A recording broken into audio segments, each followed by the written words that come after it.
देख रहे हैं यहाँ पर एक शब्द लिखा हुआ है, भरोसे की डोर, है ना।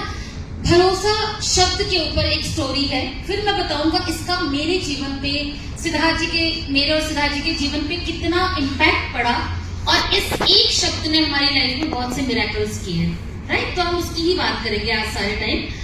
एक बारी एक माउंटेनियर होता है जो बर्फीले पहाड़ों पे माउंटेनिंग करते हैं।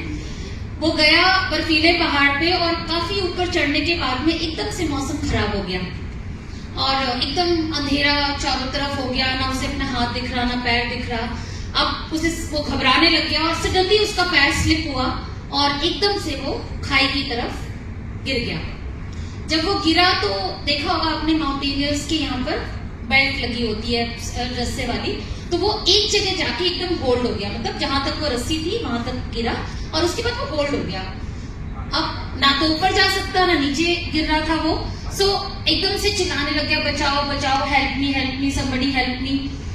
बहुत देर तक चीखता रहा तो थोड़ी देर बाद एक धीमी सी आवाज आई कि कट करो इफ यू ट्रस्ट मी, रस्सी काट दो अगर आप मुझ पे ट्रस्ट करते हैं तो उसने सोचा इनको हैलुसिनेशन हो रहा है, मतलब मेरे को ऐसा सुनाई दे रहा है। उसने बोला भाई काट दो, पता चले खाई में और गिर जाऊं, चलो कम से कम लटका तो वो भी जिंदा हो, तो मे भी हो सकता है। तो उसने ट्रस्ट नहीं किया और वो सारी रात उस रस्सी पे लटकता रहा। सुबह जब रेस्क्यू वाली टीम आई, जब कहीं से पता चला जी बहुत बर्फीला स्टॉर्म आया था और वहां पे वो व्यक्ति गया था, तो उन्होंने देखा कि भाई जाके देखते उसकी क्या कंडीशन है। देखा तो वो लटका हुआ उस ठंड के मारे जम गया और उसकी डेथ हो गई। तो जब देखा गया और पाया गया कि उसकी डेथ जब हुई वो कितना नीचे था, हार्डली 2.5 से 3 फुट वो सिर्फ लटक रहा था। यानी वो रस्सी काट देता तो वो बच सकता था आराम से, मतलब जान नहीं जाती उसकी।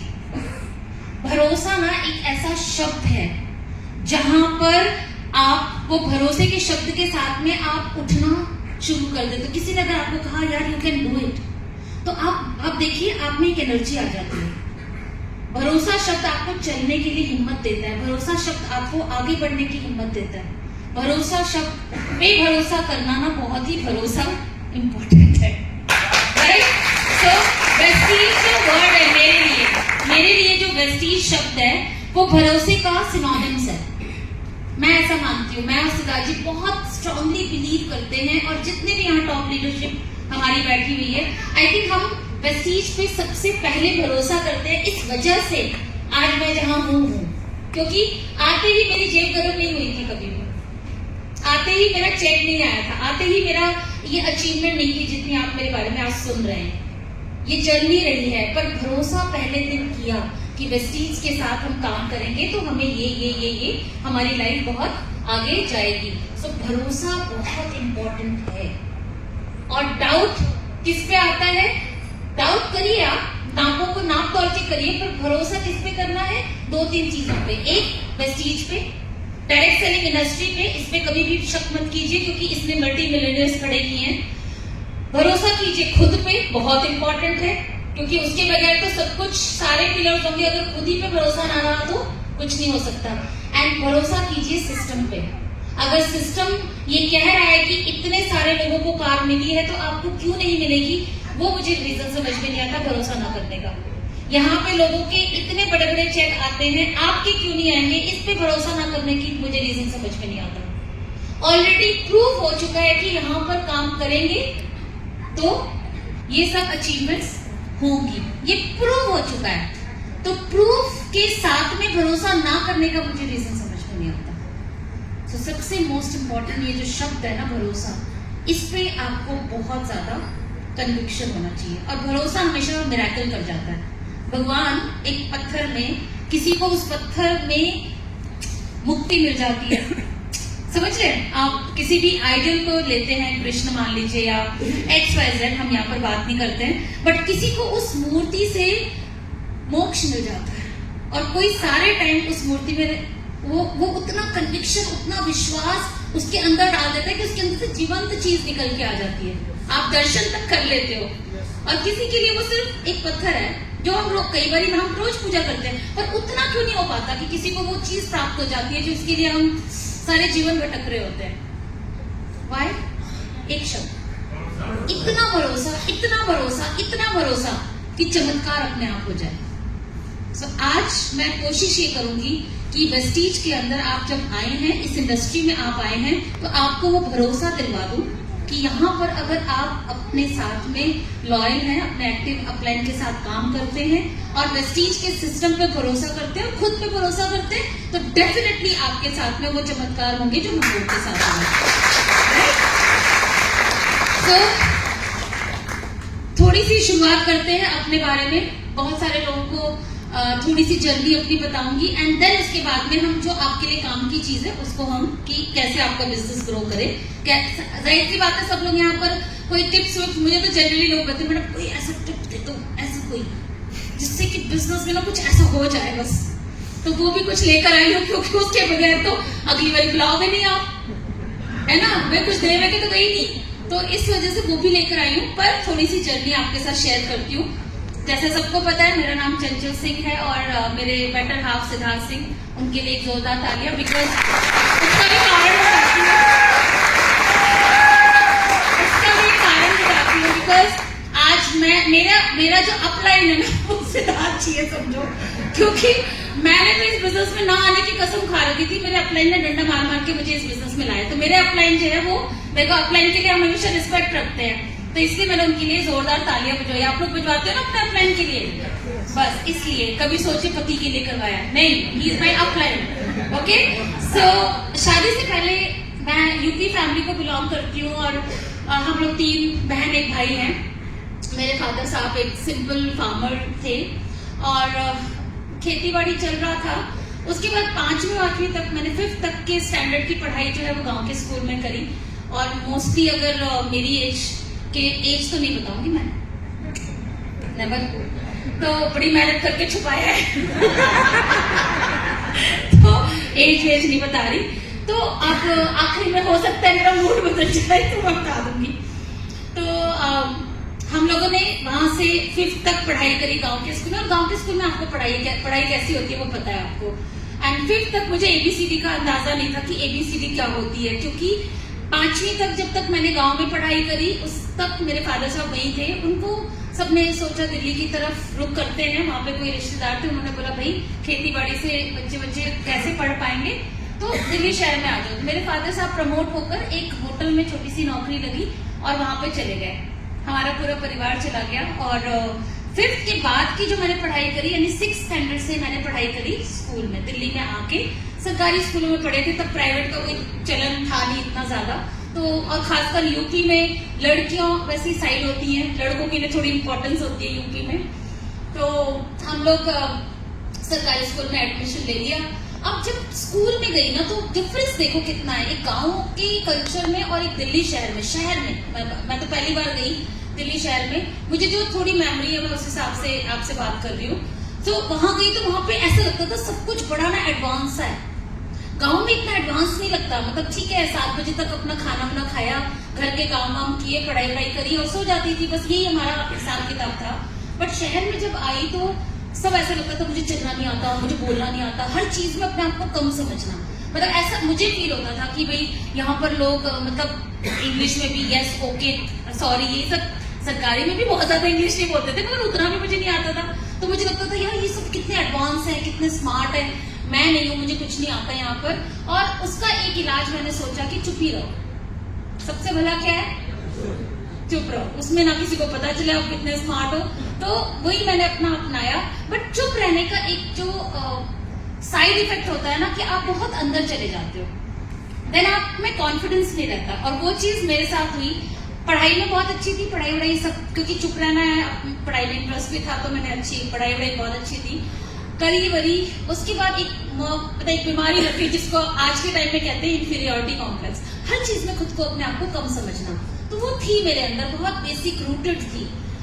एंड 12वीं तक पढ़ाई कर ली, बहुत मैंने कहा बहुत मैं क्लास में टॉप अप करती थी उस अपने टाइम में। अब कॉलेज का हुआ और मेरे फादर थोड़े, मेरे आज के फादर तो बड़े अच्छे हैं भैया, आज के फादर को मैं सल्यूट करती हूँ। बट हमारे टाइम के फादर कहते कुछ नहीं थे, मगर थे वो हिटलर टाइप के, मतलब कुछ कभी नहीं डांटते थे। अगर किसी को मतलब अगर अपने फादर साहब को याद करेंगे तो मतलब कभी मेरे फादर ने ऊंची आवाज में मुझसे बात नहीं करी होगी। मुझे जहां तक याद है मम्मी ही ज्यादा क्या कर रही है ये वो, पर मेरे पिताजी कभी नहीं कहते थे।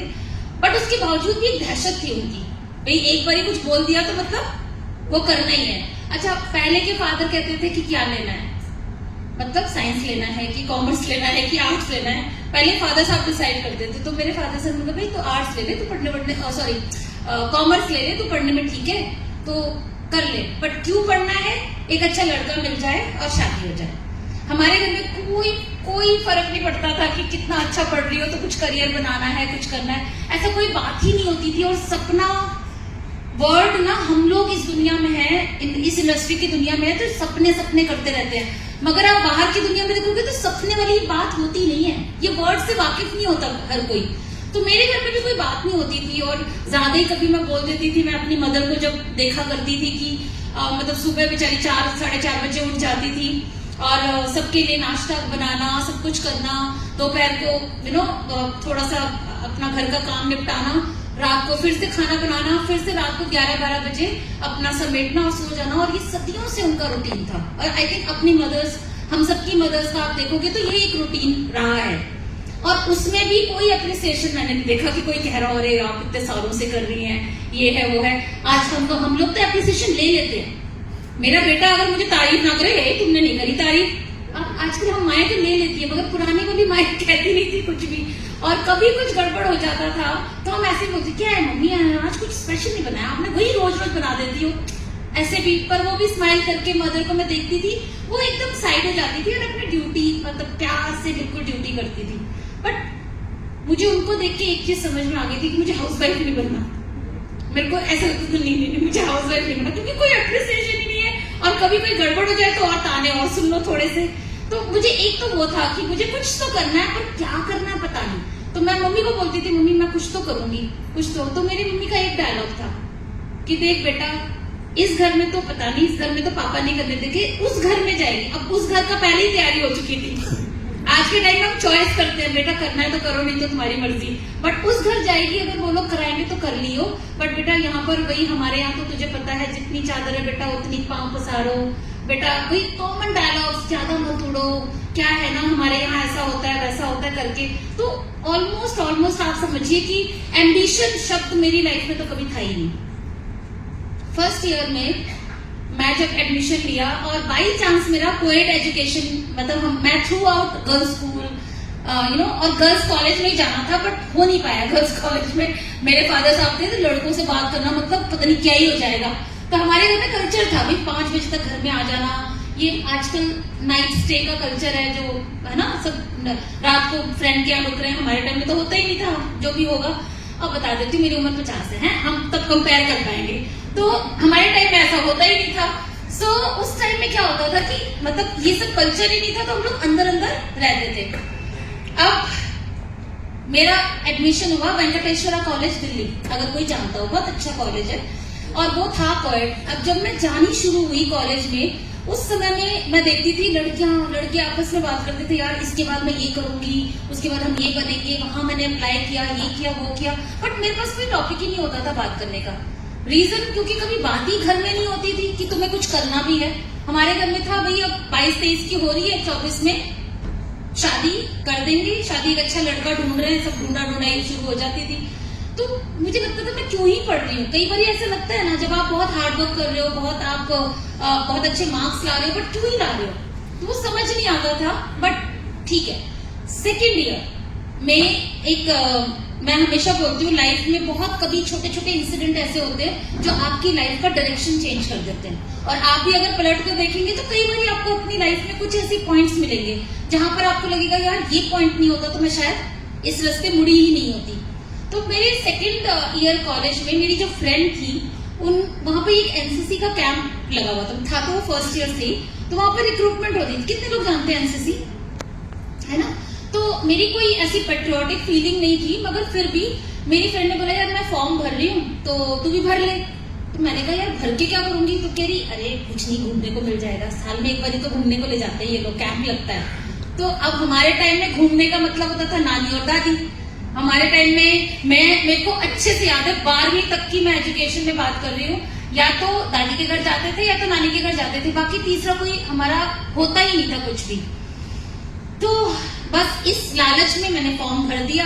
भर भरा के फर्स्ट ईयर सैटरडे को हम लोगों की ड्रिल होती थी, ड्रिल समझते होंगे जितने भी लोग एनसीसी समझते हैं। सो मैं वहां ड्रिल में जाती थी। अब ड्रिल में इतनी मेहनत होती है, अब किसने किया है, पहली बात एनसीसी किसने किया है तो पता होगा कि ड्रिल में कितनी मेहनत लगती है, दोपहर धूप में खड़े होकर, और मतलब बहुत ज्यादा मेहनत करवाते हैं। तो उसके बाद सेकेंड ईयर मेरे को लगा कि भी इतनी मेहनत कर रहे हैं तो क्यों कर रहे हैं।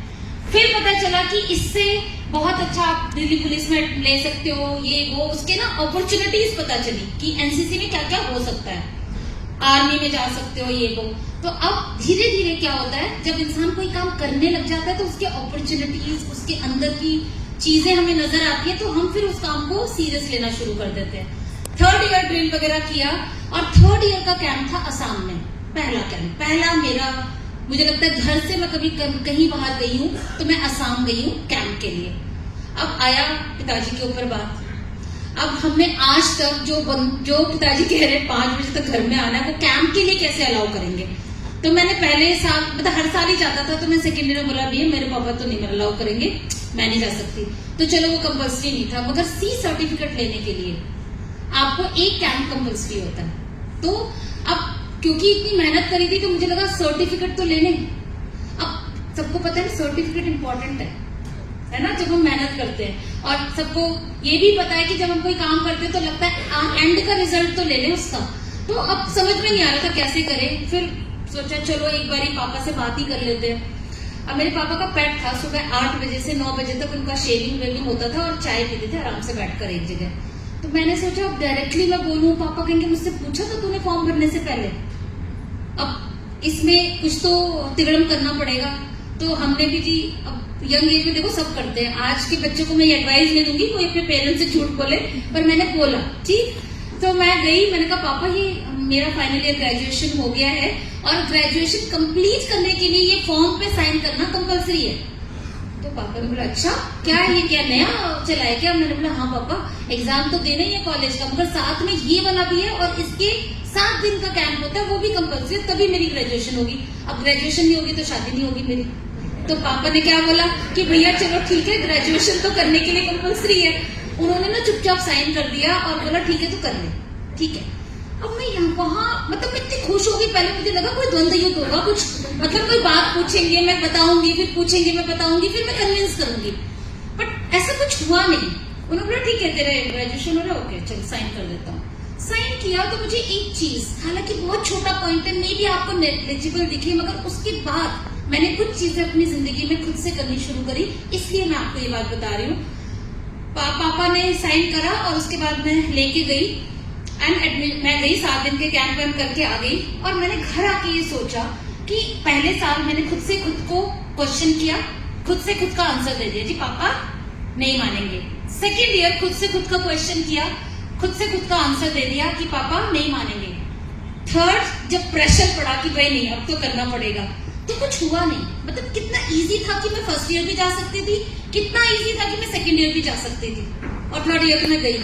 तो मुझे एक चीज समझ में आई कि जिंदगी में कभी भी कोई भी काम करने से पहले मैं पहले कोशिश करूंगी, खुद से खुद की कन्वर्सेशन कभी नहीं करूंगी। और ये चीज मैं बताती हूँ, ये चीज बहुत इंपॉर्टेंट है। हम कई बारी खुद से खुद की बातचीत कर रहे होते हैं, नोट कीजिएगा इसको, बहुत माइन्यूट सी बात है, मगर हम सोचते हैं यार हमने किया, अगर हम फेल हो गए तो, यू नो, हमने ये काम किया अगर ऐसा हो गया तो, ये हो गया तो और तो का आंसर हम खुद ही को दे देते हैं और उस जगह पे ही टिके रह जाते हैं। सो पहले कर लीजिए तो बाद में भी आ जाएगा, राइट। सो ये चीज मैंने वहां से सीखी और तब से मेरी लाइफ में छोटे छोटे मैंने डिसीजंस लेने शुरू किए। अदरवाइज मैं बड़ी प्यारी बेटी थी अपनी पापा की, हाँ जी हाँ जी हाँ जी हाँ जी, ऐसा बच्चा सबसे प्यारा होता है। आज भी हमारा बच्चा हाँ जी करता है, अरे मेरा बेटा और मेरी बेटी है ना, कि क्योंकि वो हाँ जी कर रहा है, कोई हमारे साथ वार्तालाप नहीं कर रहा। थर्ड ईयर जब कैंप होकर आई तो उस समय जो थी, क्योंकि देखो साइड की बात है, थोड़े से डिसीजन लोगे तो थोड़े पर आ जाएंगे, पर लड़कियों के हिसाब से मैं बोल रही हूँ, तो थोड़े से मुझे लगा कि ओके नाउ मैं जिंदगी में कुछ करना चाहती हूँ, और कुछ क्या था मुझे बिल्कुल क्लियर नहीं था कि मैं क्या करना चाहती हूँ। अल्टीमेटली मेरे फादर साहब ने बोला कि टीचिंग बहुत अच्छा होता है, तो टीचर बनने की सोची, उससे ज्यादा कॉर्पोरेट वर्ल्ड में नहीं घुसती। वो पता नहीं किसने उनको बता दिया था बेकार होता है, ये होता है, वो होता है, एक्सप्लॉयटेशन होती है, फलान ठिकाना। तो मैंने कहा अच्छा पापा ठीक है। अब बात आई 3rd ईयर में एक और बंद युद्ध की। वो थी मेरी मुलाकात हुई हमारे जो बेटर हाफ है, जिनके विषय में हमारे अपलाइन जो भी बोलो आप उनसे, सिद्धार्थ जी से मुलाकात हुई। और सिद्धार्थ जी से जब मुलाकात हुई तो फिर तो सब चेंज कैसे? मैं सिद्धार्थ जी से जब भी मिलती थी, जब भी हम लोग मिलते थे, हमेशा वो इतनी बड़ी बातें करते थे कि ऐसा लगता था बस मतलब इनसे फेंकू तो कोई है ही नहीं। इतनी बड़ी बड़ी बातें। मैं बताती हूँ, स्कूटर पे आते थे। मेरे फादर लॉ का एक स्कूटर हुआ करता था। अब बाइक तो मम्मी ने दिलाया नहीं था। मेरी मदर लॉ बहुत स्ट्रिक्ट थी कि भाई खुद के पैसे होंगे तभी लियो, तब मैं तुझे दिलाऊंगी मतलब। तो वो आते थे स्कूटर पे और मेरे से हमेशा बातें करते थे, यार हम ना ऐसे करेंगे, हम स्विट्जरलैंड जाएंगे, हम ऑस्ट्रेलिया जाएंगे, है ना ऐसे। और मेरे को लगता था अच्छा भाई चलो, वो लड़कियों को पटाने के लिए थोड़ा बहुत बोल देते, कोई बात नहीं, वो तो ग्रेस मार्क है उनके लिए। पर जब ये बोलते थे मैं मर्सिडीज लेंगे यार, हम ऐसा करेंगे, मैं ऑडी BMW ऐसा वैसा, तो मुझे लगता था मतलब खुद तो स्कूटर पे आ रहा है ना। और मतलब थोड़ी 4 पहिए की गाड़ी की इमेजिनेशन तो फिर भी हो जाती है। मतलब सीधे हाई एंड की बात कर रहा है, और उस हाई एंड में भी बिलीव मी, मतलब अभी सिद्धार्थ जी कहते हैं पब्लिकली मत बोला कर, मतलब 100 रुपए कभी कभार पेट्रोल का मेरे से ही लेते थे, यार दे दे मैं तुझे 2-4 दिन बाद। तो ऐसे में आप सोचिए सपना। और मुझे उस टाइम ऐसा लगता था कि ये फेंकता कितना है, तो ट्रस्ट भी बनाना बड़ा मुश्किल हो गया था शुरू में कि भाई इतना फेंक रहा है, पता नहीं कितना लेके जाएगा, मुझे कहाँ तक और कहाँ मैं बात करूंगी। बट डेफिनेटली थोड़े टाइम बाद उन्होंने मुझे वो चीज दिखाई कि कहाँ से वो थॉट प्रोसेस उनका डेवलप हो रहा है। तो मेरे से पहले, इस बिजनेस में आने से पहले, शादी से भी पहले सिद्धार्थ जी ऑलरेडी डायरेक्ट सेलिंग का हिस्सा थे। तो जब वो ऐसे इवेंट में जाते थे तो मैं ये देखती थी कि भाई वहां पर सब ऐसी बड़ी बड़ी बातें कर रहे हैं, यहाँ पर कोई छोटी बात तो करता नहीं है। अभी ये वो तो मुझे लगता था ओ मतलब ये वो जगह है, सोर्स जहां से इनके पास ये बातें जा रही हैं। और थोड़े टाइम बाद मैंने ये देखा सिद्धार्थ जी को 1-1.5 साल के कोर्टशिप में कि ये बंदे के अंदर कितना ग्रोथ आया है। Starting from the sitting audience से लेकर स्टेज तक इतनी ग्रोथ, और इतना ज्यादा अच्छे ट्रेनर तक हो गए थे। बहुत टीम भी डेवलप हो गई। मैं पिछली कंपनी की मैं बात कर रही हूँ तो टीम अच्छी बना ली थी। और मैं हमेशा बड़े इवेंट्स में मुझे कॉल करते थे कि आके देखियो आज मेरा इवेंट है और ये वो। तब मैं टीचिंग प्रोफेशन में चली गई थी। 11th-12th को मैं मैथ्स और इकोनॉमिक्स पढ़ाती थी प्राइवेट स्कूल में। तो जब मैं आनी शुरू हुई तो मुझे अच्छा तो माहौल लगता था, क्योंकि यहाँ पर इतना शोर शराबा। वैसे ऑफिसों में जाओ तो कितना सैड सा माहौल होता है। सॉरी है, यहाँ जो ऑफिस वाले वो अपने ऊपर ना लें, बट हमारे यहाँ पर आप देखो तो तालियां, सीटियां और एंजॉयमेंट, और इतना बढ़िया और काम भी कर रहे होते हैं हम। तो मैं बोला यार बढ़िया तो काम है वैसे, बट मुझे ये लगता था इतना अच्छा तो मैं नहीं बोल सकती। इतना मतलब ये भी एक फियर है कि इतना अच्छा नहीं बोल सकती। पर मैं आपको सही बताऊं, यहाँ अच्छा बोलने की कोई जरूरत नहीं है। यहाँ पर नॉलेज हो जाएगा आपको, तो आप ऑटोमेटिकली अच्छा बोलना शुरू कर देंगे। तो जज मत करिए अपने आप को कभी भी। सो ऐसे धीरे धीरे अब आया दूसरी जो 3rd वर्ल्ड वॉर, अभी तक हुआ नहीं है, हमारी हो गई थी। तो अब बात आई शादी की। अब शादी की बात आई तो कौन बोले, अब फिर पिताजी के साथ वही कहानी। अभी इतनी मुश्किल से तो एक ट्रिप के लिए साइन करवाया था झूठ बोलकर। अब मुद्दा हुआ कि कैसे बात रखी जाए, क्या किया जाए। अब उसमें मेरे पापा को बताया गया जैसे तैसे, इनडायरेक्ट। और उसमें पता चला, पापा ने बोला क्या करता है लड़का, तो मैंने ऐसे दबी जुबान बोला वो ना डायरेक्ट सेलिंग में है, नेटवर्क मार्केटिंग में। अच्छा ये क्या होता है? पहले बात तो किसी को पता ही नहीं कि होता क्या है, ये क्या होता है। अभी डॉक्टर इंजीनियर कुछ होता तो सोचता भी। अब कह रहे ये क्या होता है, नौकरी है कोई? मैंने बोला नहीं पापा, ये नौकरी नहीं है, बिजनेस है, बहुत बड़ा है, उसमें बहुत ये है, लोग लाखों रुपए कमा रहे हैं। उस टाइम में बात कर रही हूँ, आज के टाइम में लाख रुपया is very easy to say, but that time it was very difficult to say. Lakh रुपए, अच्छा अभी क्या आ रहा है उसका? तो मैंने बोला पापा अभी 45-50 तक उस टाइम आ रहा था सिद्धार्थ जी का, तो मैंने कहा इतना आ रहा है।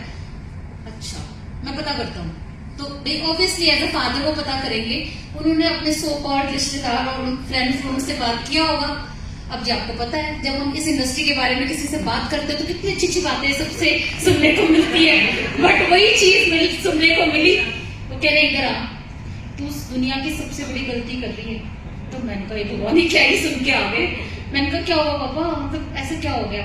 तो ही सेड कि मैं ऐसा सुन के आया हूँ, मेरे मतलब एक नहीं कई दोस्तों ने ये बात कह दी मुझे, और चंचल अभी भी सोच ले तुझे, मतलब हमारी तरफ से तो तू ना कर, लड़का कुछ नहीं करता समझ ले।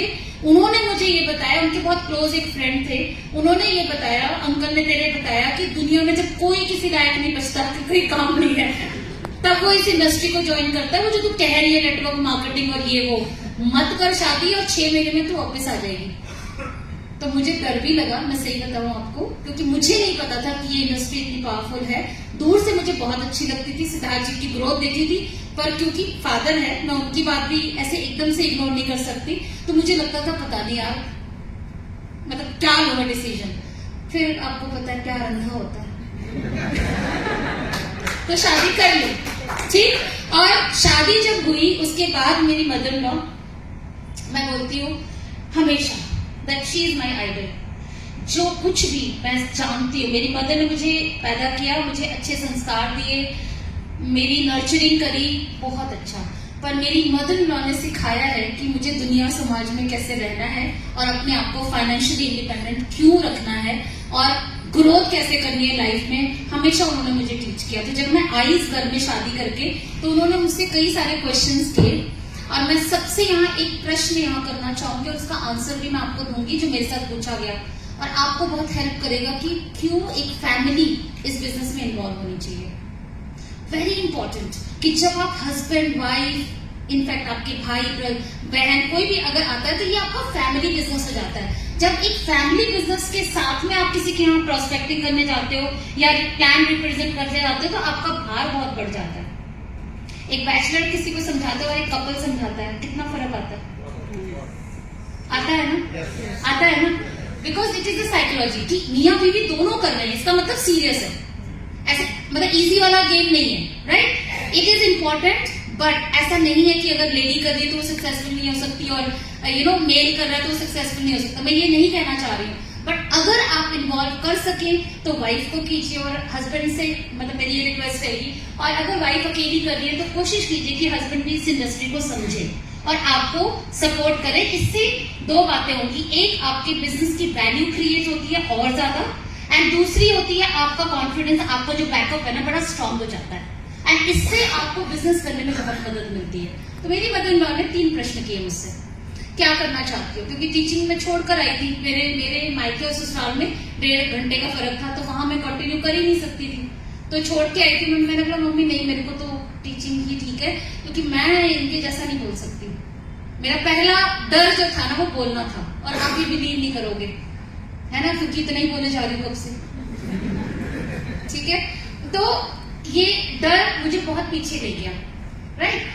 मैंने बोला नहीं हो पाएगा, तो उन्होंने बोला अच्छा ठीक है, जब तक आप नौकरी ढूंढ रही हो या जब तक आपकी नौकरी लगेगी तब तक आप एक ट्राई कर सकती हो। मैंने बोला क्या? तो उन्होंने मुझे बोला सिर्फ इवेंट में जाओ, जहां सिद्धार्थ जा रहे हैं, जहां पर हम लोग जा रहे हैं, आप वहां जाते रहो। तो मैंने बोला अच्छा हाँ वो मैं कर सकती हूँ, जब तक भाई मेरी नौकरी मैं ढूंढ रही हूँ, जब तक नहीं मिलेगी तो मैं आपके ऐसे इवेंट्स बहुत होते रहते हैं, आपको पता है। मैं इन इवेंट्स में जाना शुरू हुई और धीरे धीरे मुझे लगा कि ये सारे लोग एक ही बात तो बोलते हैं, कंपनी का प्लान एक ही तो होता है, प्रोडक्ट की इंफॉर्मेशन एक ही तो होती है। हम क्या 100 बारी अगर ये मीटिंग होगी तो 100 बातें, मतलब 100 तरीके से तो नहीं बोलते ना हम लोग। अगर स्पिरुलिना ही रहेगा ना, 100वीं मीटिंग में भी और पहली मीटिंग में भी स्पिरुलिना ही रहेगा, फ्लेक्स ही रहेगा, प्लान ही रहेगा, यही होता है।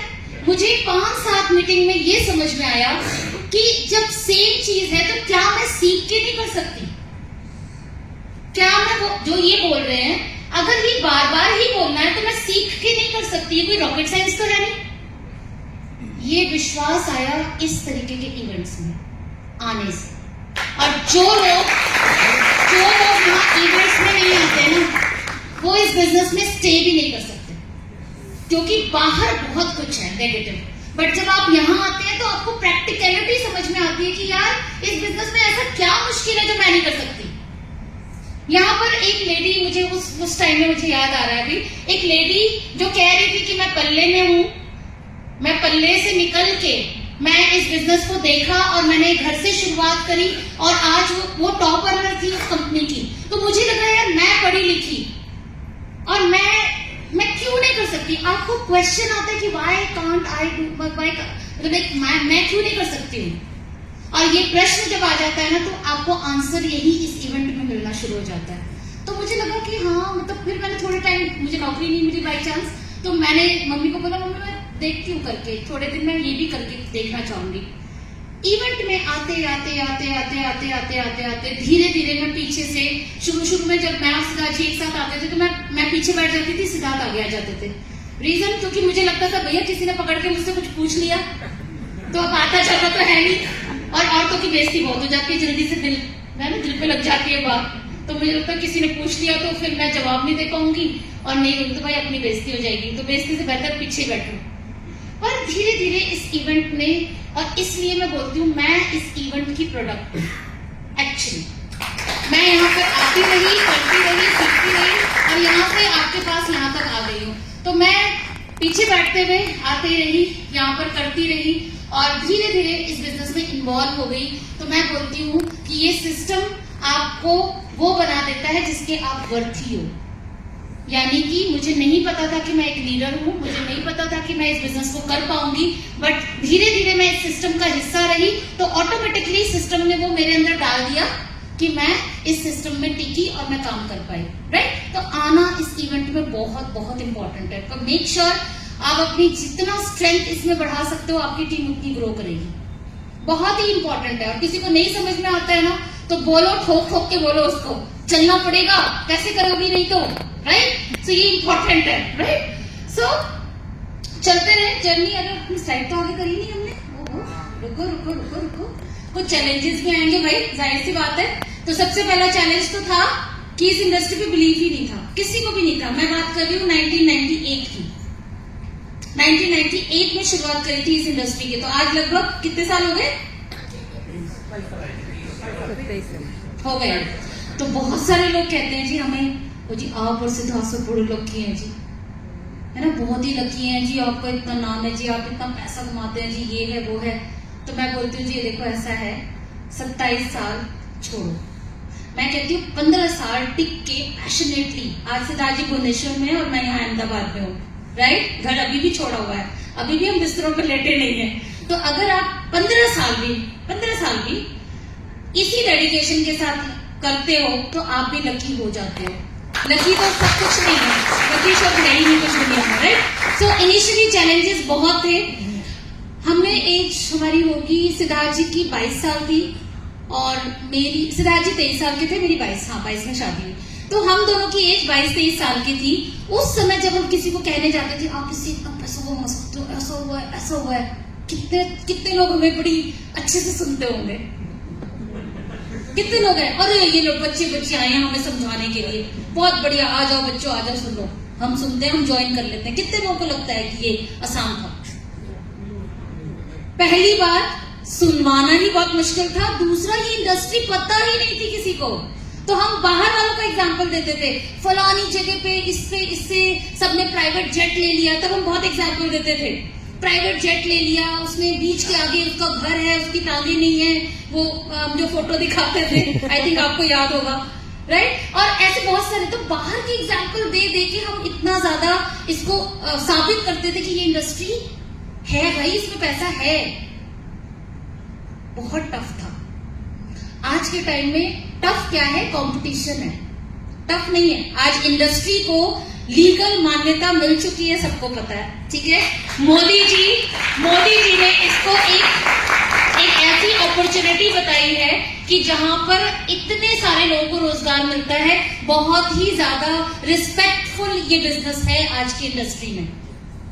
है क्या आज के टाइम में? कंपटीशन। बिकॉज जो इंडस्ट्री ग्रो करेगी उसकी कंपटीशन तो आएगा, जाहिर सी बात है, राइट। सो टफ तब था और टफ आज भी है और टफ कल भी रहेगा, कुछ नया चैलेंज आ जाएगा, राइट। तो ये इनिशियली हमारे चैलेंज थे, बट इस टफ के बाद भी आपके सामने खड़े हैं हम यहाँ पर और अच्छी जर्नी के साथ में खड़े हैं। ऑफिस के डिस्टेंस, आज तो हर 5-6 किलोमीटर के एरिया में आपको कोई ना कोई मिनी डीएलसीपी, कोई ना कोई प्रोडक्ट का मिल ही जाता है।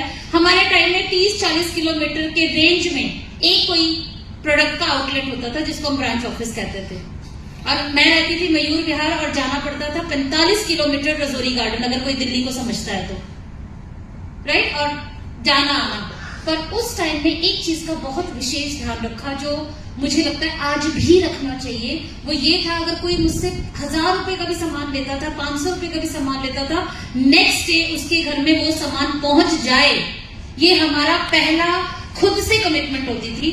बसों में जाओ, भाई उस समय इतना पैसा भी नहीं कमाते थे, बहुत मिडिल क्लास फैमिली से आई हूं मैं, तो उस टाइम में लगता था भाई बसों में जा रहे हैं, 30-40 किलोमीटर में 2-3 घंटे लगते थे जाने आने में, सामान अगले दिन हम उसको डिलीवर करते थे। ये जो ट्रस्ट, ये जो कमिटमेंट हमने बिल्डअप किया ना, इसने हमारे नेटवर्क को ग्रो करने में बहुत मदद करी थी। रीजन, क्योंकि तब हमारे पास चेक दिखाने के लिए नहीं होता था।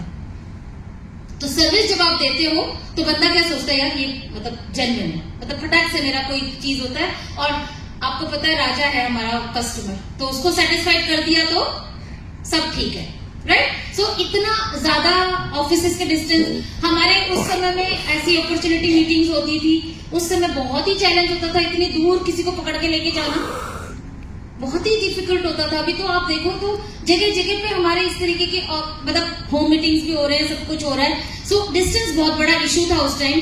पीपल डोंट टर्न अप, वो पहले भी होता था, आज भी होता है और कल भी होता रहेगा जब नई जनरेशन आने वाली है।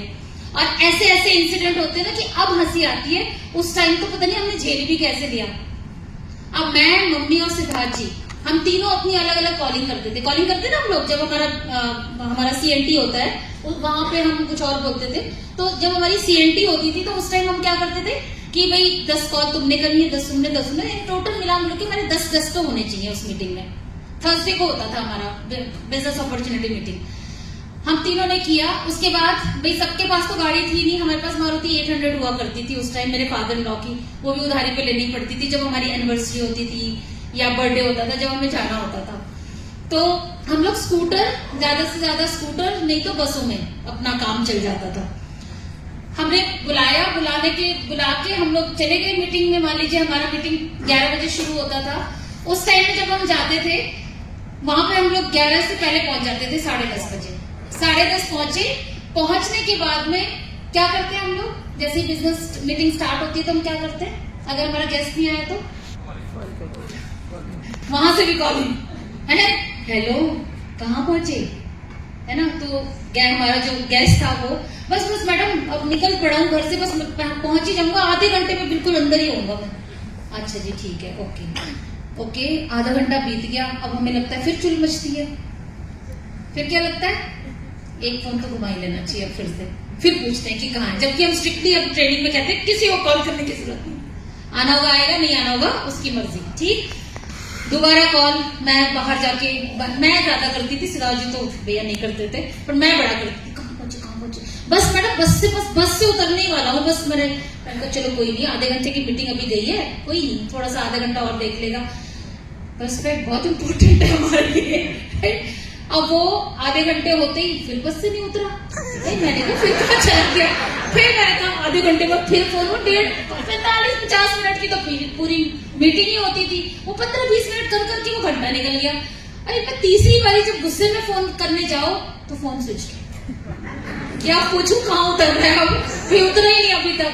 तो ऐसी चीजें इतनी, अच्छा उस टाइम सोचो कितना गुस्सा आता होगा, क्योंकि आपने उसकी कमिटमेंट पे आप वहां पहुंच गए 40 किलोमीटर जाकर, और पता चले कि वहां पर वो बंदा ही नहीं आया, तो कैसे लगेगा, हंसी नहीं आती, हंसी नहीं आती।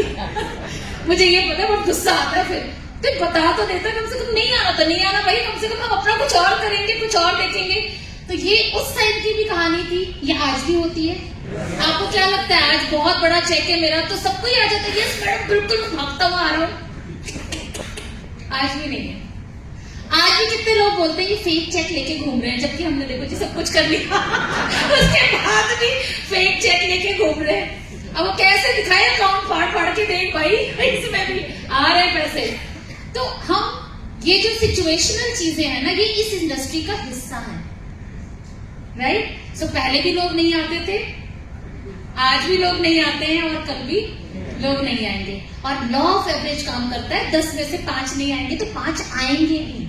हमारे जैसे लोग वेट कर रहे हैं भैया, कुछ 2 अपॉर्चुनिटी हम मेहनत करके यहाँ तक कमाना चाहते हैं, हमारे सपने बड़े बड़े हैं, राइट। सो ये तभी भी होता था। और सबसे बड़ी बात, रिजेक्शन पहले भी होता था, अभी भी होता है और आगे भी होता रहेगा, बहुत ही। और इसमें दिल के टुकड़े टुकड़े मत कर लेना आप लोग। हाँ, ये बहुत ही बड़ी बीमारी, मतलब मुझे तो ऐसा लगता है ये ऐसा क्यों हो जाता है कि जैसे किसी ने बोला नहीं हमें नहीं करना, उसी समय खुंदक आती है पूरी उस बंदे पे, पूरी की पूरी। अब सारी दुनिया में अगर टीचर नहीं है, सारे डॉक्टर नहीं है, सारे इंजीनियर नहीं है, सारे इसी हमारी इंडस्ट्री में बस हाजिर हो जाए, ऐसे तो कैसे कर सकते हैं हम लोग? लॉजिकल बात है ये तो। आने चाहिए, सब आने चाहिए। सब आएंगे तो हमारे बच्चों को कौन पढ़ाएगा? सब आएंगे तो हमारा हॉस्पिटल कौन देखेगा ना? सब आएंगे तो सारे इंजीनियर्स काम बचेंगे। तो प्लीज मेक श्योर, ये एक मेन पॉइंट है जिससे लोग बिजनेस को 90% लोग बिजनेस को छोड़ के चले जाते हैं, सिर्फ एक रिजेक्शन पे। ऐसा होता है? होता है?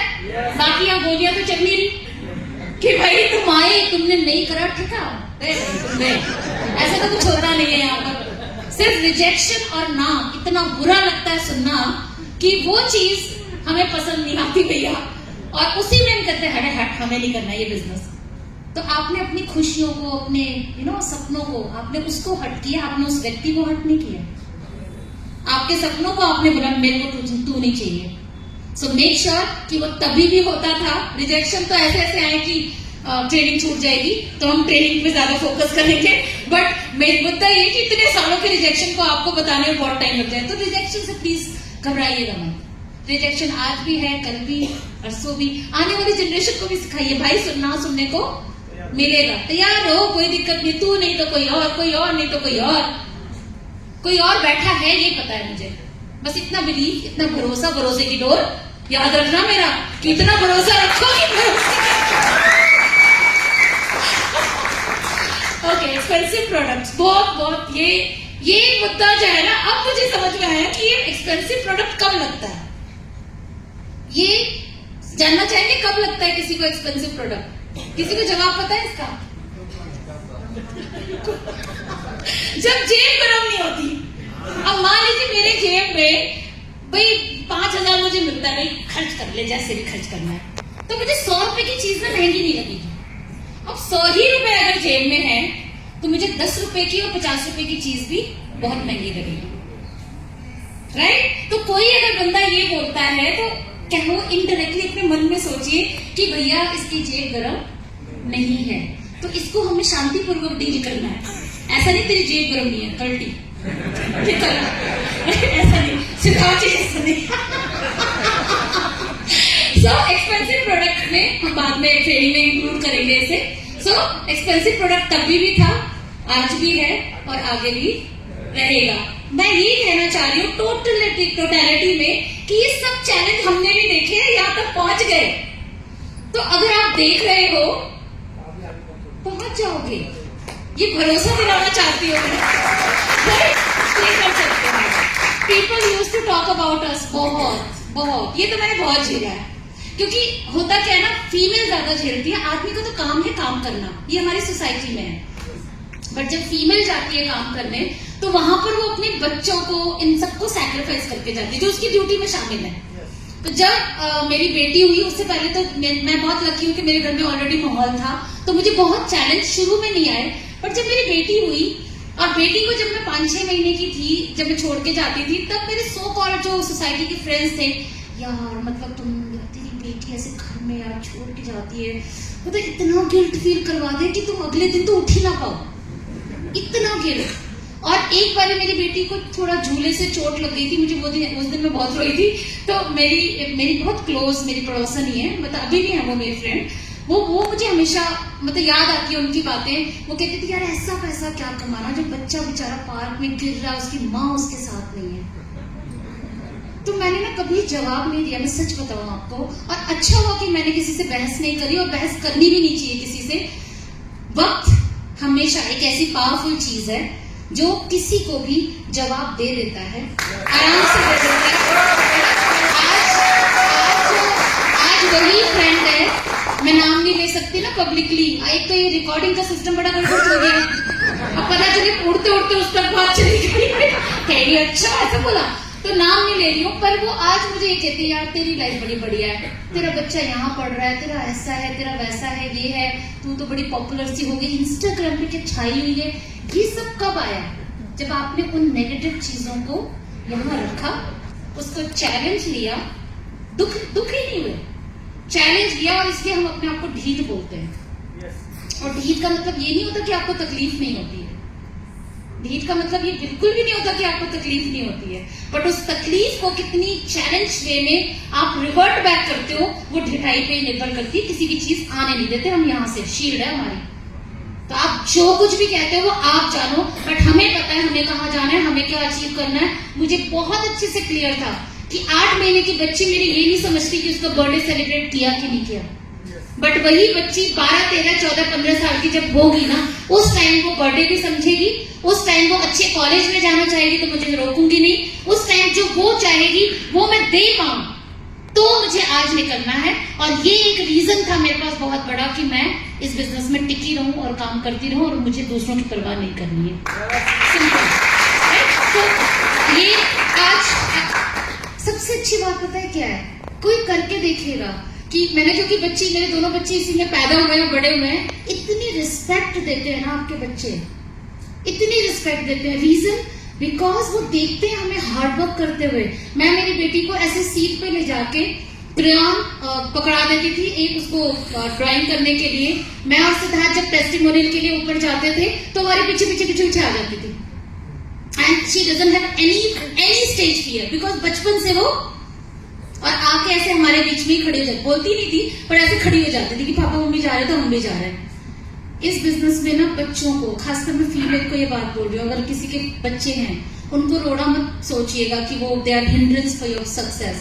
उनको लाइए यहाँ पर, इस सिस्टम का हिस्सा बनाइए, और आप देखिए उनकी कितनी ग्रोथ होती है। They know the power of subconscious mind. मेरे बच्चों को सिखाने की जरूरत नहीं है पावर ऑफ सबकॉन्शियस माइंड होता क्या है, माइंडसेट होता क्या है, विजन होता क्या है, हार्डवर्क होता क्या है, उन्होंने सब चीजें देखी हैं। So we don't need to teach them, जो कि लोग क्लासेस लगवाते हैं।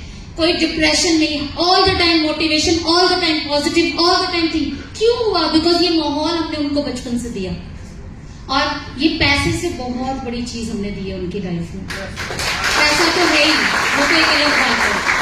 सो मेक श्योर कि आप अपने बच्चों को ऐसे इवेंट्स में जरूर लाएं, स्क्रैच से दिखाएं उनको कि कहां से कहां जा रहे हैं हम, right. So people used to talk about us that हम तो ढीठी हैं फिर, राइट। और हमेशा ये स्टेटमेंट याद रखना, बड़ा अच्छा लगता है ये स्टेटमेंट। क्या कहता है? अगर शहद की खोज में जाओगे तो कुछ मधुमक्खियां तो डंक मारेंगी। सो शहद चाहिए, शहद चाहिए। थोड़ी ये सब क्या है ना, जो ये इवेंट होता है वो थोड़ी पट्टी वट्टी लगा देते हैं तो ज्यादा गहरा डंक ना लगे, पर फिर भी लग जाता है, राइट। तो ये इवेंट, वर्कशॉप, ये वो जो हम करते रहते हैं, वो पट्टियां बांध रहे होते हैं शरीर पे आपके, यहाँ से लेकर यहाँ तक, ताकि बाहर वाले कुछ मारे तो प्रोटेक्टेड रहो आप। तो यहाँ आना मत छोड़ना, ये event is very important, right.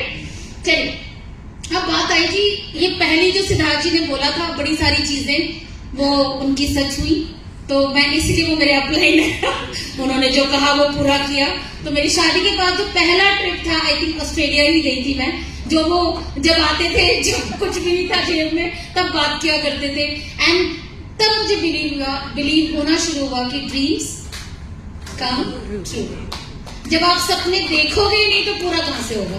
तो सपने देखने इज वेरी इंपॉर्टेंट। हुआ या नहीं हुआ मुझे नहीं पता, पर नहीं देखोगे तो कभी होगा नहीं, ये मैं गारंटी के साथ कह सकती हूँ। तो सपने बड़े देखो, अभी तो टैक्स लगानी है कुछ भी। कभी कल को मोदी जी कहेंगे बड़े बड़े सपने देख के तो बड़े बड़े आगे निकल रहे, पता चले उसके ऊपर भी कुछ लगा दिया, कोई एसटी वेस्टी आ गया तो पता नहीं।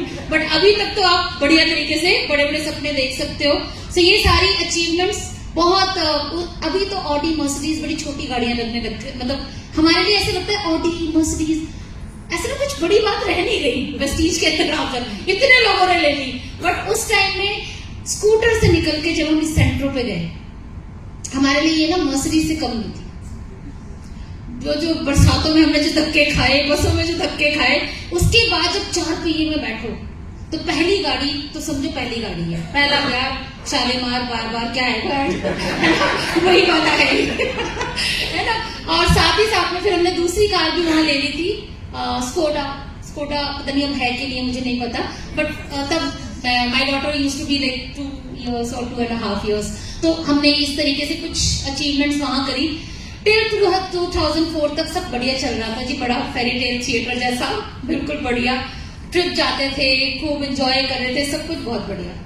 पर लाइफ में सब कुछ बहुत बढ़िया हमेशा नहीं चलता है ना। तो इसके लिए भी मेंटली तैयार रहिए कि कभी भी कुछ भी ऊपर नीचे हो रहा है ना। अभी कुछ लोगों के बिजनेस नीचे होंगे, कुछ लोगों के ऊपर होंगे, कुछ लोगों के स्टेबल होंगे।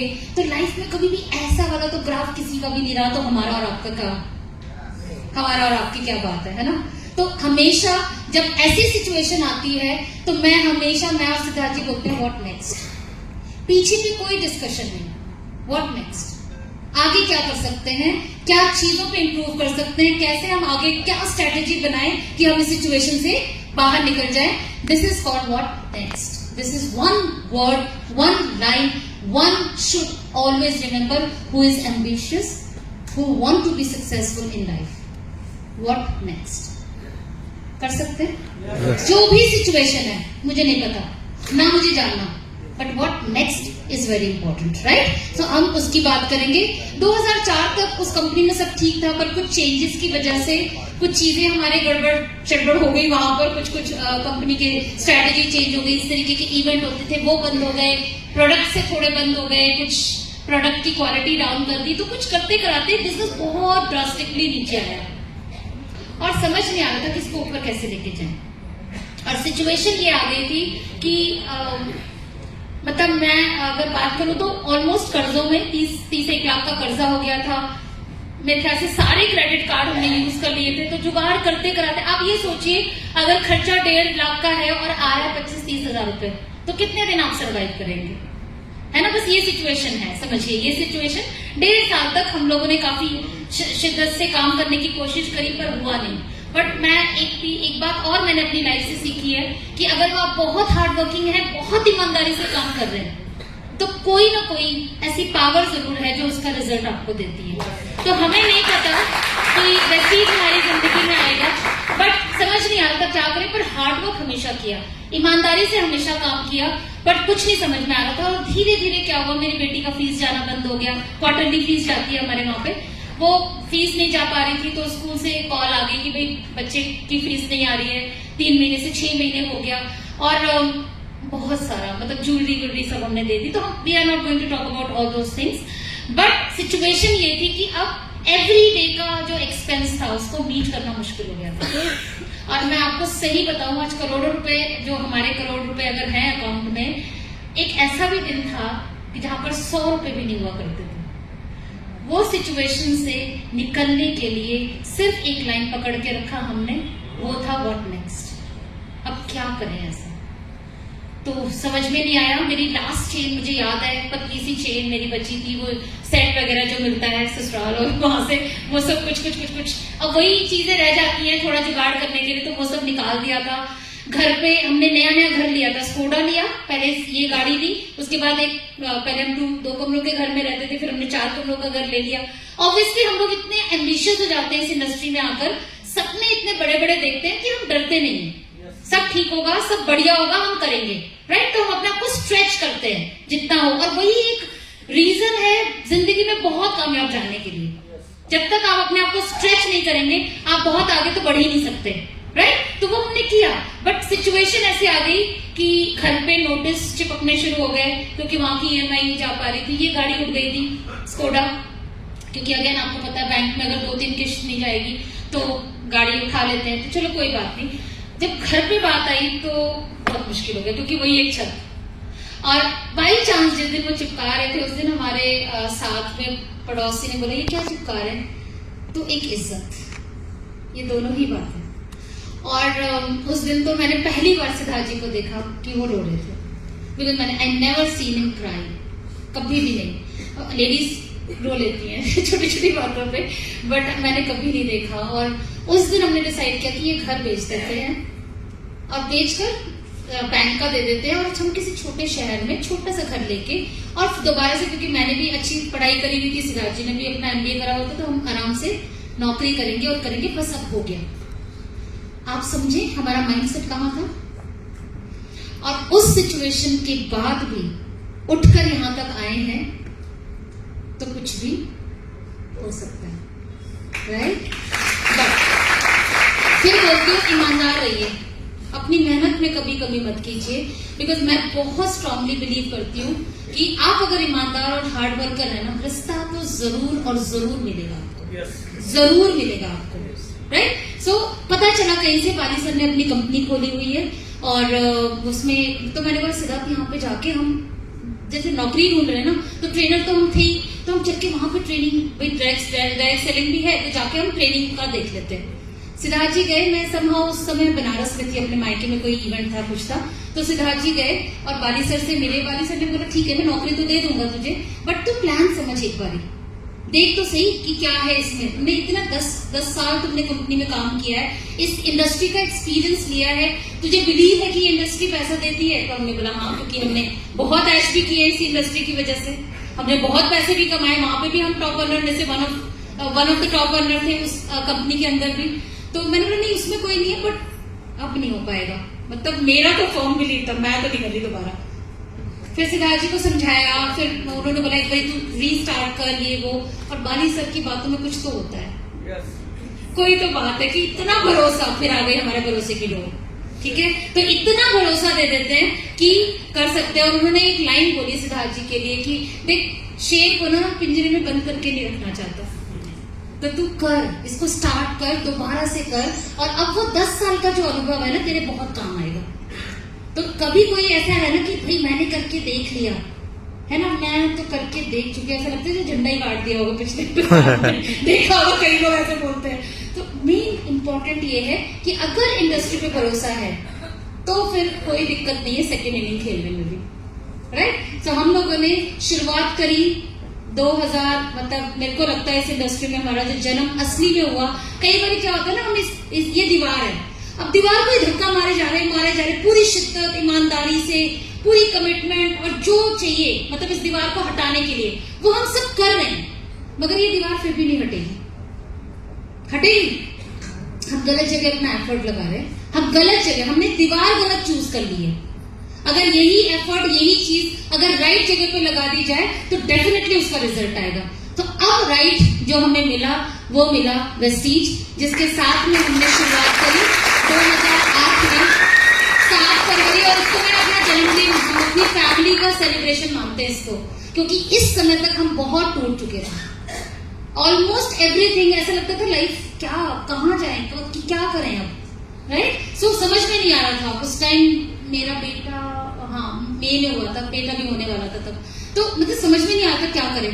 यहां से हमने शुरुआत करी, दोबारा चैलेंज तो आएगा, बट यहां पर एक माइंड से हमने सेट कर लिया कि इस बारी गेम चेंजर बनना है। इस बारी अगर इस इंडस्ट्री का नाम लिया जाएगा तो सिद्धार्थ चंचल का नाम एक बारी तो जरूर लिया जाएगा। ये माइंड सेट के साथ में हमने अपनी सेकेंड इनिंग की शुरुआत करी, और बी अ गेम चेंजर हमने अपने आप में माइंड सेट रखा। सेटबैक्स तो आएंगे भाई, दोबारा से माइंडसेट करना, दोबारा से, ये कहना बहुत आसान है मगर दोबारा से शुरू करना इज वेरी टफ। अगेन कैसे, बहुत सारे चैलेंजेस, जो रिश्तेदार कहते थे अरे क्या लगे पड़े हो, कहाँ काम कर रहे हो, वो साबित हो चुका था कि वो सही थे, है ना? यही हमारे को टेंशन होती है ना। अब वो फिर हमें समझाने आ गए, अरे ये क्या कर रहे हो तुम लोग, दोबारा दिमाग खराब हो गया तुम लोगों का। और इतनी बार मीटिंग करते थे कि जैसे रोटी के लिए नहीं पूछेंगे, अकाउंट में पैसा कैसे आएगा उसके लिए नहीं पूछेंगे, पर इस बात को जरूर बोलेंगे कि क्यों कर रहे हो भाई, मत करो, कुछ और कर लो, बताओ मुझे कि कुछ और क्या कर लें, बताओ ना क्या कर लें, पैसा नहीं है हमारे पास, नौकरियों में नहीं चल सकता अपना गुजारा, बताओ क्या कर सकते, बताओ आप ही लोग बताओ क्या कर सकते। उसका जवाब नहीं होता था, मगर नहीं करो इसके सॉलिड रीजंस होते थे।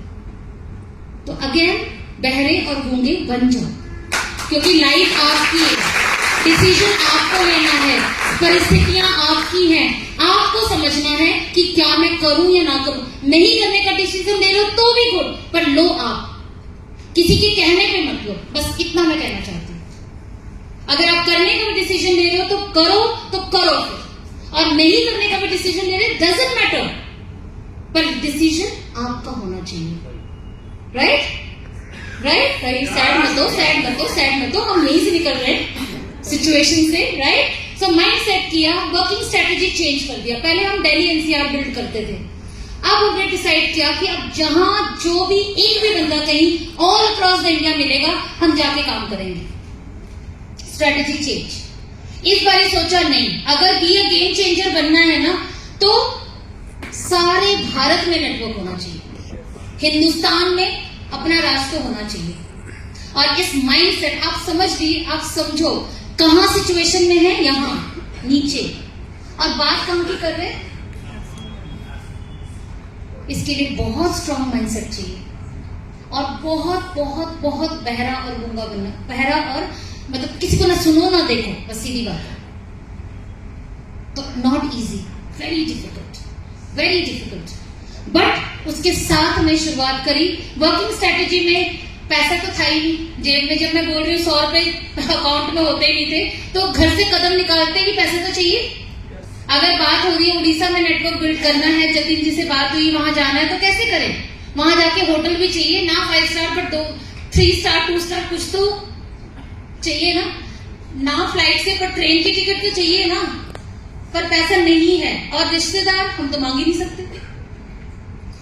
क्यों नहीं मांग सकते? क्योंकि भैया हम तो जा रहे करोड़पति बनने, जो रिश्तेदार नहीं आया उससे तो बोल ही नहीं सकते, या तो यही अपने क्लोज लोगों से तो बात कर ही नहीं सकते। सो अभी हमने एक जुगाड़ किया। अब इंडिया में डिक्शनरी में अगर आप जुगाड़ शब्द ढूंढोगे तो आपको नहीं मिलेगा, ये सिर्फ हमारी बातों में मिलता है। हम आपस में भारतीय इस बारे में बात कर सकते हैं, जुगाड़। तो वो जुगाड़ क्या था? जब आपके पास कोई रास्ता नहीं बचता ना, उस समय आप देखो, आप कोई ना कोई रास्ता निकाल ही लेते हो।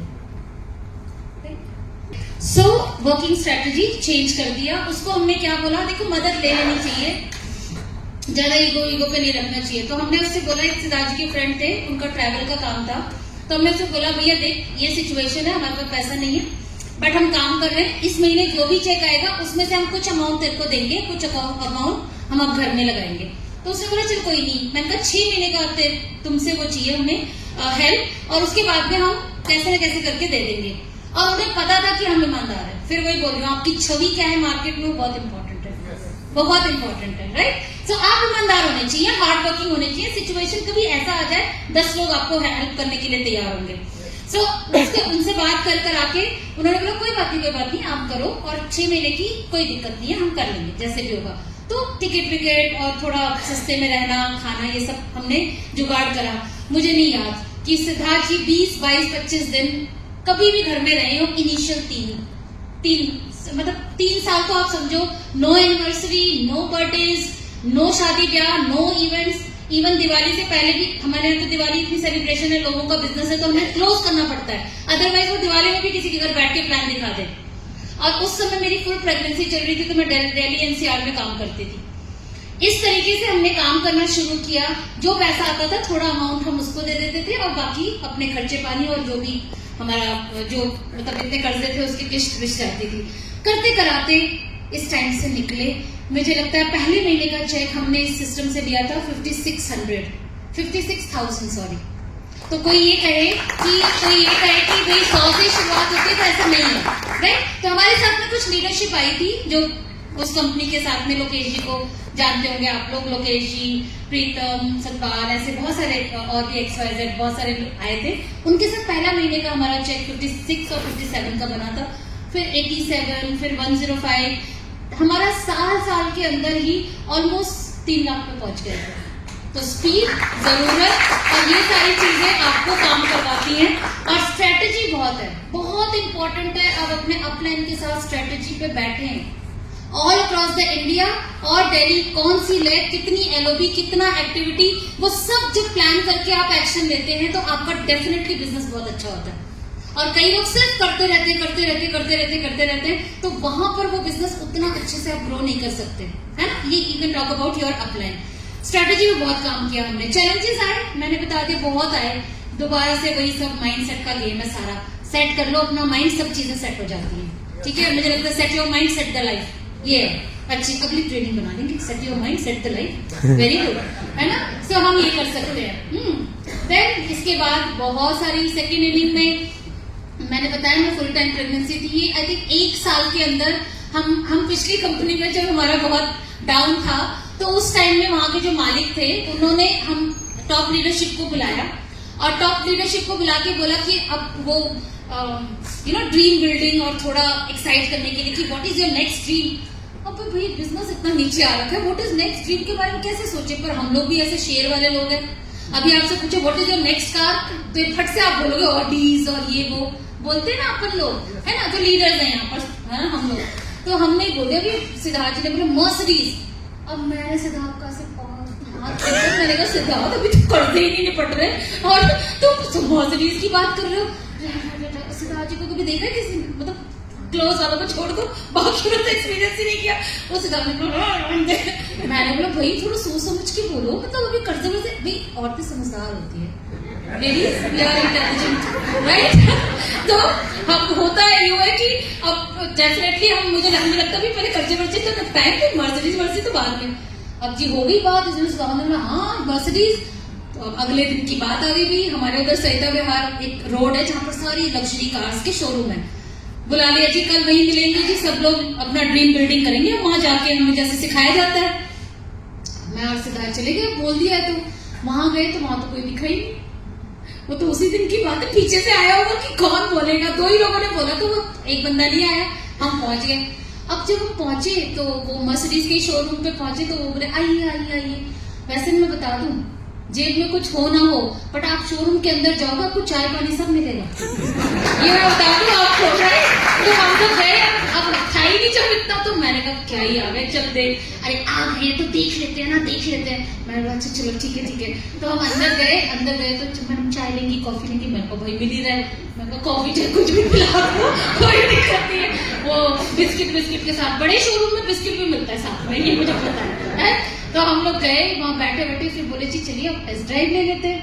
तो हमने बोला ठीक है भैया, चले गए बाहर। जब उससे पहले ना मुझे लगता था 4 पहिया, ये लोग बेवकूफ है जो 70-80 लाख रुपए ऐसी मर्सिडीज इस पे लगाते हैं, ये मेरा थॉट प्रोसेस था तब। बट उस दिन चेंज हुआ, जब हम लोग बैठे, एक तो सबसे पहले जब आप लग्जरी कार में बैठते हो तो थोड़ा बॉडी ना ऐसी हो जाती है जैसे पता नहीं आपने क्या ही ये मैं फील बता रही हूँ आपको सीरियसली। मतलब उससे पहले मुझे लगता था बेवकूफी है कि 70 लाख हुई तो 15 मिनट में मैं भी पहुंच जाऊंगी, 15 मिनट में ऑडी वाला भी पहुंचेगा, क्या ही फर्क पड़ता है ना, रोड और सब कुछ सब बराबर है, फर्क पड़ता है। तो हम जब बैठे तो उसने गेट खोला तो मैंने भी बड़ी तड़ी में बैठी, भी दिखाना पड़ता है, ऐसे तड़ी में बैठे हम भी ऐसे। और जब हम रोड पे जा रहे थे ना यार, उस टाइम में लोग मतलब साइड वाले लोग जो थे वो ऐसे एक बार तो पलट के देख रहे थे, और ये फर्क मैं बस समझी, ऐसे बात तो है इसमें कुछ, तू ही नहीं समझती इस बात को, तेरे लिए तो पैसा तू पता नहीं क्या करेगी। तो मैंने कहा नहीं यार सब देख रहे हैं ऐसे, तो जैसे सब देखते तो हमारा एटीट्यूड थोड़ा चेंज नहीं हो जाता ऐसे, तो थोड़ा मेरा भी विंडो साइड में ऐसा लगा कि हम भी कुछ कुछ कैरी करते हैं, हम भी कुछ ऐसा फायदा। उस दिन लगा कि नहीं वाकई में एक बड़ी कार का भाई बनी ये चीजें तो एंजॉय करने के लिए बनी है, और हम उसके लिए नहीं बने, ऐसा क्यों मान के चले, है ना। दुनिया में सबसे लग्जरी चीज के लिए हम क्यों नहीं बने हैं, ऐसा हम पहले से क्यों मान लें। तो उस दिन डिसाइड किया कि यार ये वाली कार तो होनी चाहिए, मतलब मजा आता है इसके अंदर बैठकर। वो था कब 10 साल पहले। उसके बाद भूल गए क्योंकि जेब में पैसा होना चाहिए, उसके लिए भी बड़ा सिचुएशन सब कुछ ये वो। पर साल के अंदर, 1 साल के अंदर ये कार हमारे घर पे थी, और इसकी भी बड़ी लंबी स्टोरी है बट कट शॉर्ट में कर देती हूँ। ये वाली सर ने, हमें भी नहीं पता था कि ये कार मिल रही है, वाली सर ने आई थिंक पंजाब में लुधियाना में कोई इवेंट हुआ था शायद, और 5 तारीख को कोई मतलब वैसे हमारा जो वैफ होता है वेस्टीज अवार्ड फंक्शन, वैसा एक इवेंट हुआ था। तो सिद्धार्थ को बताया नहीं था, या सिद्धार्थ जी ने शायद हमें नहीं बताया होगा, क्योंकि घर में हम 2 लेडीज दो लेडी और इंटेलिजेंट, डबल इंटेलिजेंट। तो अब ये बात अगर वो कहेंगे तो हम डेफिनेटली थोड़ा सा तो अपोज करेंगे कि भाई पहले ये चीज। वैसे कितने लोग मेरी बात से सहमत है कि पहले कर्ज उतारना चाहिए? आधे कह रहे नहीं भाई, बोले कि नहीं बोले, बोले कि नहीं बोले। दोनों अपनी सिचुएशन के हिसाब से। तो ये वहां गए, वहां से उन्होंने कार ड्राइव, सर ने बोला ले जा। अब ऑटोमेटिक कार हमने चलाई, सिद्धार्थ जी ने तो कभी चलाई नहीं थी। हम लोग वही 1 पे 2 पे 3 पे 4 पे, अब 4 वाली तो हमने चलाई थी, गेयर वाली बिना गेयर के हमने चलाई नहीं थी। और जो स्कोडा भी ली थी वो मैनुअली थी, मतलब हमने ऑटोमेटिक उसमें नहीं लिया था। वो चला के आए और उन्होंने एक्सप्रेस वे, हमारे यहाँ एक्सप्रेस वे है, तो जब वो वहां पहुंचने वाले थे तो मैंने बोला कहाँ पहुंचे, रात का 11-12 बज रहा होगा, बस 15-20 मिनट में पहुंच जाऊंगा। मैंने बोला बढ़िया। तभी तक भी नहीं बताया कि भाई साहब गाड़ी आ गई है हाथ में, क्योंकि खुशी तो कम, डायलॉग ज्यादा मिलेंगे बेचारे को, तो उन्होंने बताया ही नहीं कुछ भी। अब आ रहे थे। अब 11, 11:30, 12, फिर मैंने फोन किया, लेडीज कह रहे थे कहाँ पहुंचे। हम सब लेडीज करती हैं, ये हमारी केयर है। वैसे मैं इनको बता दूं जो परेशान होते हैं, ये हमारी केयर है। तो मैंने कहाँ पहुंचे, हाँ पहुंच रहा हूँ, बस 10-15 मिनट और। तो मैंने अच्छा ठीक है भाई। 10-15 मिनट बाद फोन स्विच ऑफ। अब कितना भी बंदा पॉजिटिव होगा ना, वो थोड़ा सा तो नेगेटिव हो जाएगा, है ना। तो अब आधा घंटा हो गया, 45 मिनट हो गए, घंटा हो गया। और मैं और मम्मी बहुत परेशान हो गए कि भैया बोला 15 मिनट और 15 मिनट में आया नहीं। 15 मिनट का चलो 20-25 मिनट और वेट, 1 घंटा हो गया और फोन स्विच ऑफ। ऐसा कैसे पॉसिबल? तकरीबन 1:45 बज रहा होगा रात को। हमने एयरटेल में घुमा दिया। पहले लोकेशन ट्रेस हो जाती थी, अब तो खैर सिक्योरिटी रीजन इतने हो गए कि नहीं ट्रेस करने देते। फिर हमें पता चला कि लोकेशन जो है ना आपकी सोसाइटी में है, गाड़ी मतलब बंदे की जिसके पास मोबाइल है।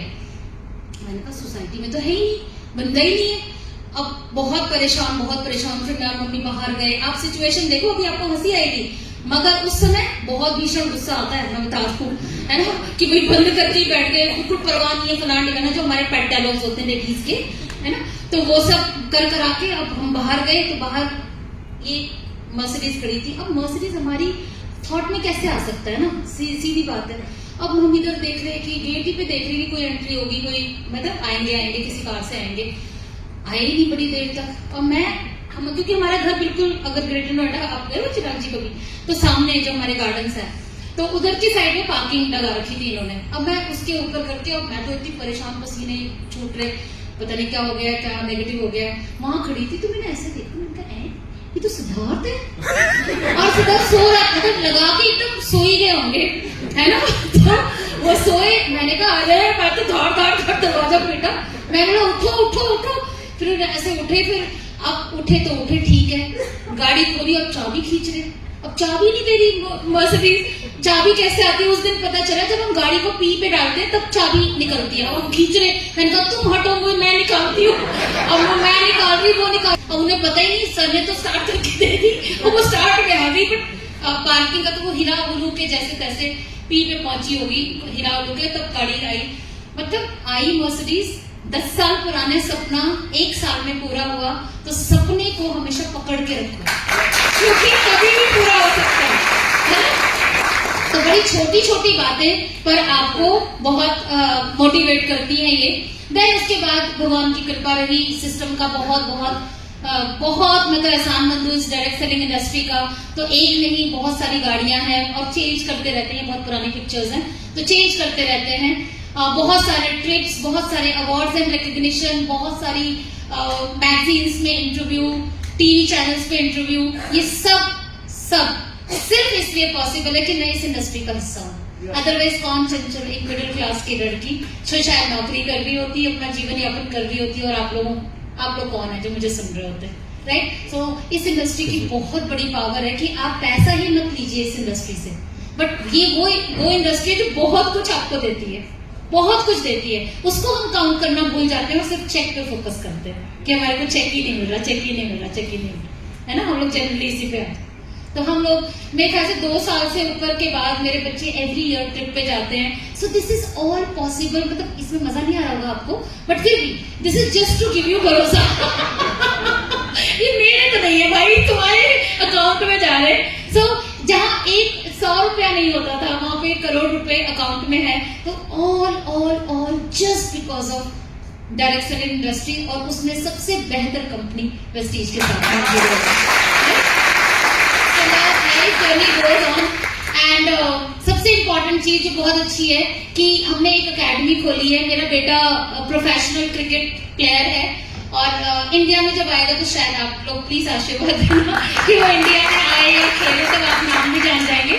तो उसके लिए एक एकेडमी खोली है, बट सिर्फ प्रैक्टिस वो करता है, बाकी हमने चैरिटेबल ट्रस्ट, कई गांव के बच्चे इतने वंडरफुल हैं, और Siddharth ji is very passionate about cricket. तो अगर ये वेस्टीज नहीं होता, पैसा नहीं होता, तो कहाँ ये सब कर पाते हम? पैसा चाहिए ना हर चीज के लिए, चैरिटी के लिए भी पैसा चाहिए। सो ये इंडस्ट्री जहां से आप यहीं से उठकर यहाँ तक आए हैं, सो आपके पास वो है सब कुछ जो मेरे पास है और जिसको मैंने यूज किया, सिर्फ आपको यूज करना है इसको कि कैसे।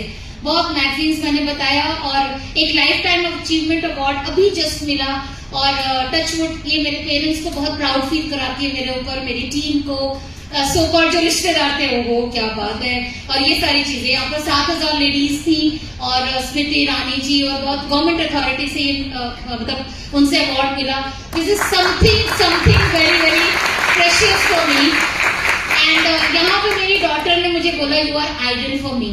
It is the best compliment which I got from my daughter, कि आप मेरी आइडल है, क्योंकि आपने इतने सारे लोगों की लाइफ में चेंज किया है, उनकी जिंदगी में सही मायने में, एक्चुअल मायने में आपने उनकी जिंदगी में एक बेहतरी की तरफ कोशिश करी है। सो इट इज समथिंग जो पैसे से बहुत ऊपर है। जब आप इन चीजों में आ जाएंगे ना, तो पैसा शायद आपको थोड़ा छोटा लगने लग जाए, ये चीजें बहुत बड़ी हैं उसके आगे, राइट। एंड वुमेन एम्पावरमेंट, जो लेडी खुद ही एम्पावर मैं जो खुद एम्पावर नहीं थी, कुछ नहीं था, इस इंडस्ट्री ने मुझे एम्पावर किया कि आज वुमेन एम्पावरमेंट प्रोग्राम में आप सबको एम्पावर करने की कोशिश करती हूँ।